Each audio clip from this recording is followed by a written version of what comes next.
Hello, everybody. This is your girl, Melissa Roberts, here with Tea Time with Melissa, Tea Time Coaching Tuesday. So, I came out here to give you some tips, actually, three of the biggest ways that I have learned that it's going to be beneficial for you to become a better communicator. And so that's what we want to be able to communicate ourselves in such a way that we are being productive, that we are speaking in such a way that others who are receiving our knowledge or our information or our wisdom or whatever we're delivering, that they're getting it in such a way that they can do something with it, right?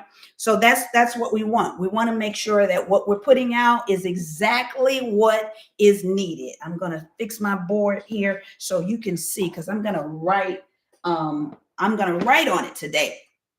So I'm so glad you're here. It feels like it's been a very long time, but I am here. I'm so glad to be back. Was able to visit and see my son in Paris a couple of weeks ago, win the silver medal in the Olympics. Daniel Roberts. I'm so excited for him. So I'm shouting out to him all day, every day. So those things, y'all know how we are, y'all parents, especially the parents out there, we're gonna shout out to our babies, right?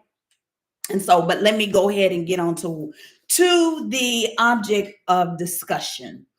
Three ways that's going to help you to become a better communicator. Why is that necessary to become a better communicator? Well, a couple of reasons why. One is because when you show up in your place of business, marketplace, school, wherever you are, you want to be able to communicate effectively the information that you have to give. So whatever that is, doesn't mean you're teaching or training. It could be just where you're learning, but you may be asked your opinion, facts, maybe research that you've learned. You may be asked that. So how do you communicate best? I heard a gentleman say, Dr. Myron Golden, and I call his name a lot because he's a great communicator. He can pretty much, I'm sure he can get people to do whatever he wants them to do, not in a bad way, in a good way. He's very persuasive. I'll put it that way.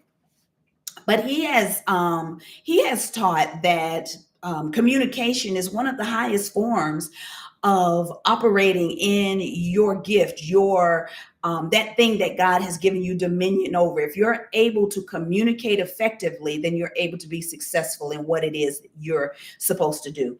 And so that goes for anyone. So we're going to talk about that today. And I actually am coming from my Purposeful Living book and course. In case you want to get additional information on, I'll go into it a little bit deeper on how to become an effective communicator. So first things first, how to become an effective communicator is that you must go into the situation seeking to understand, not necessarily seeking to be understood. Okay, there's a difference. So, number one, we are seeking to understand. We want to make sure You want to make sure that you are creating an environment for those who are in your space to feel um, safe, right, in communicating. You want to make sure, especially if you are approaching a conflict, an area of conflict, you want to make sure that the space that you're in, you're preparing a conducive space made available for individuals to even want to communicate. So you have to go to the situation not thinking that you know everything. There is, even if you're an expert in the situation, there is always something to learn from others. If you ever get to the point where you have arrived and no one can tell you anything and you have it all together and you know everything it is to know about X, Y, or Z, then I'm going to say you're limiting yourself. So don't ever get to a point where you go into a situation where you want to be heard and understood but you're not seeking to understand first. It's very important to lay that ground rule so that the individuals who are involved are making room to hear from you, right? You're making room to hear from them, they're making room to hear from you. And so everyone is coming with the anticipation of learning, of pulling something away, of not just adding value, but taking value away, right? So that's very important. Go into a situation, seek first to understand, not to be understood. I want you to remember these 5 points about this. Don't interrupt. How can you understand someone if you are not allowing them to finish a thought or complete their thought? So don't interrupt. Even if you feel like it's a question or a thought that comes to mind when we're talking, write it down. Have a note or a pad. If that's something that you do regularly, get in a habit of writing it down. Or even when they finish their thought, ask them, you said something about this, and I want to make a comment about it. Refresh their mind, and they'll take you back to that thought, but don't interrupt. So rude. Number two, nod your head and make sounds of agreement. Let the person or persons know that you are actually engaged and you are listening to what they have to say. There's nothing like being in a situation to where you don't know if these are the people that you're supposed to be talking to, because they are giving you no body language, no, sounds, or of not, things like that, to let you know that you are talking to your people. Okay, so you want to make sure you're talking to your people, and you will know that by gestures, nods, sounds, and they will know that that you are engaged with them as you are listening, as they are pouring in or as they are speaking. You are listening with your eyes, you're listening with your head. Your body language is open. It's saying, I'm listening, I'm all in, I'm all ears, right? So they need to feel that. So this is all a part of seeking to understand. Number three, look directly at the individual. Alertly, eye to eye contact is always important. If you are speaking to a large group of people, you might say, well, there's too many people to give eye contact to. Well, find someone in the room who's being very intentional about nodding their heads, or they are saying yes, amen, or I agree with that, yep. Find that individual in the room, and even if you have to come back to that person as you're scanning the room and giving your information, come back to that person because that person is engaged with you, or find those groups of people in the room. Another trick that you can do if you're in a large body or large group of people and you're talking or you're giving information out, look at and it sometimes could be a little awkward looking directly in the eyes of a person, but look up, look above their eyes, look at their forehead. It looks exactly like you're giving them eye contact. So give direct eye contact. Number four, once they have finished, paraphrase some things to make sure you have heard them correctly. Okay, that goes back to, number one, if you can't remember exactly what they said and you don't have a pen and paper to write it down, kind of paraphrase what you've heard to make sure that you're on the same page. And then number five, validate them on what you've heard. You're connecting with the individual on feelings and emotions. When we are communicating based on those things, feelings and emotions. Am I connecting? Are they hearing me? Do they feel what I'm saying? Do they get my message? Are they getting my story? So those five things are very important in terms of how you show up to first understand as opposed to being understood. Then number two, find your voice and know when to scale back. Number two, find your voice.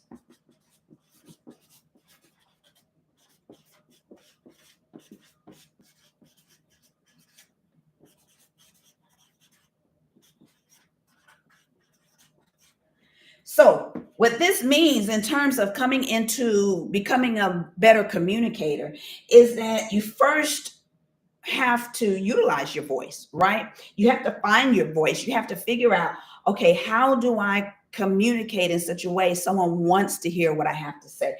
How do I engage with them? How do I connect with them? You gotta know your audience, right? Find your people, ask a question, and make sure the ones that need to hear your message is who you're talking to. And then also know when to scale back, because sometimes you just need to be quiet and listen, right? In order to be an effective communicator, a better communicator, you got to know how to listen. You got to know that listening, the listening part of communicating, is just as important as the words that you're delivering. Because that also is going to tell the individual that you hear what you have to say. That paraphrasing is going to be very important.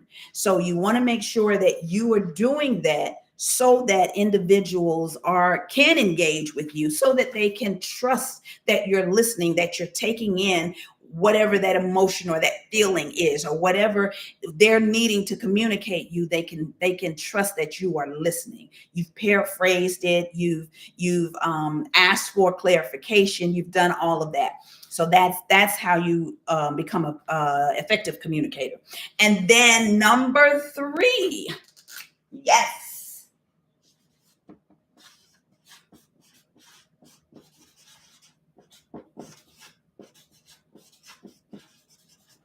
number 3, I would say that to attempt to solve the problem. Whatever the problem is, attempt to solve that problem. A big part of communicating is, like I said, knowing who your audience is, knowing who it is you're talking to, and also knowing what their needs and wants are. What's the basis for us having this conversation? What's the basis for me listening intently and paraphrasing? Am I pulling out of them what the solution could possibly be, based on what their needs are, or based on what they want?